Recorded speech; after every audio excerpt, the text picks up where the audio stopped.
വാ നമുക്ക് നമ്മുടെ റൂമൊക്കെ ഒന്ന് ക്ലീൻ ചെയ്യാം. ചാനലിൽ വീഡിയോസ് ഒക്കെ ഇട്ടിട്ട് 2 ദിവസം ആയിട്ടുണ്ടായിരുന്നു. എന്തായിരുന്നു റീസൺ എന്ന് ചോദിച്ചു കഴിഞ്ഞാൽ ഇതൊക്കെയായിരുന്നു റീസൺ. ഒരു സുപ്രഭാതത്തിൽ എനിക്കൊരു തോന്നൽ തോന്നി ക്രാഫ്റ്റ് റിലേറ്റഡ് ആയിട്ട് എന്തെങ്കിലും ഒരു വീഡിയോ എടുത്താലോ എന്ന്. ചില്ലറ വീഡിയോ ഒന്നും അല്ല, ലോങ് വീഡിയോ. കുറെ ആയില്ലേ ലോങ് വീഡിയോ ഒക്കെ ഇട്ടിട്ട്, അതുകൊണ്ട് തന്നെ എന്തെങ്കിലുമൊക്കെ വെറൈറ്റി ചെയ്യാന്ന് പറഞ്ഞിട്ട് പുതിയൊരു ടേബിൾ സെറ്റപ്പ് ഒക്കെ ചെയ്തിട്ടുണ്ടായിരുന്നു കേട്ടോ. സെറ്റപ്പ് എന്നൊക്കെ പറഞ്ഞാൽ ഫുള്ള് സെറ്റപ്പ്. ഇത് സ്ഥിരം പ്രേക്ഷകർക്ക് മനസ്സിലായിട്ടുണ്ടാവും, നമ്മുടെ ബെഡ്ഷീറ്റ് ആയിരുന്നു. അതൊക്കെയായിരുന്നു ഞാൻ ടേബിൾ വിരി ആയിട്ട് യൂസ് ചെയ്തത്. എന്റെ റൂമിൽ ഏറ്റവും അത്യാവശ്യമായിട്ട് വേണ്ടത് ഒരു ഡസ്റ്റ്ബിൻ ആയിരുന്നു. ചെറിയ ഡസ്റ്റ്ബിൻ ഒന്നല്ല, നല്ല വലിയ ഡസ്റ്റ്ബിൻ തന്നെ നോക്കി വാങ്ങിച്ചിട്ട് വന്നിട്ടുണ്ട്.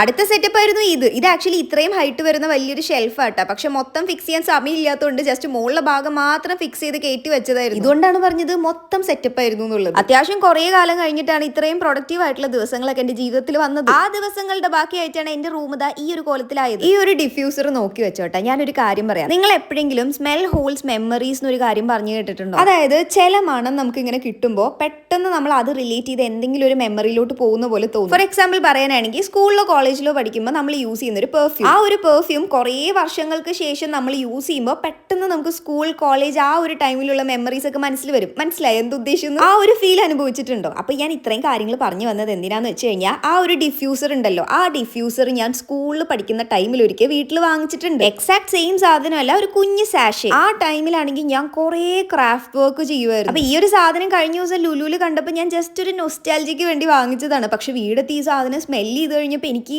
എന്തെന്നറിയില്ല, ഭയങ്കരമായിട്ട് ക്രാഫ്റ്റ് ചെയ്യാൻ ഒരു ത്വരയായിരുന്നു. ഈ ഒരു കുഞ്ഞു കാര്യം പറയാനായിരുന്നു ഞാൻ ഇത്രയും കാര്യങ്ങൾ പറഞ്ഞത്. അപ്പൊ നിങ്ങൾക്ക് ഇതുപോലെ എന്തെങ്കിലും എക്സ്പീരിയൻസ് ഉണ്ടായിരുന്നെങ്കിൽ കമന്റ് ബോക്സിൽ പറയാം. അപ്പൊ പറഞ്ഞ് ക്ലീനിങ് കഴിഞ്ഞിട്ടില്ല കിടക്കാറൊന്നും ആയിട്ടുള്ള ഒരു കാര്യം കൂടെ ഉണ്ട്. ഈ ബർത്ത്ഡേക്ക് എനിക്ക് ഗിഫ്റ്റ് ആയിട്ട് കിട്ടിയ എന്റെ സ്വന്തം ചെടി. അപ്പൊ ക്ലീനിങ് സെറ്റ് ആയിട്ടുണ്ട്. അപ്പൊ ഡ്രസ്സിന്റെയും ടേബിളിന്റെയും ചെരുപ്പിന്റെയും എല്ലാത്തിന്റെയും ലിങ്ക് ഇവിടെ കൊടുക്കാം. അപ്പൊ അടുത്ത വീഡിയോയിൽ കാണാം.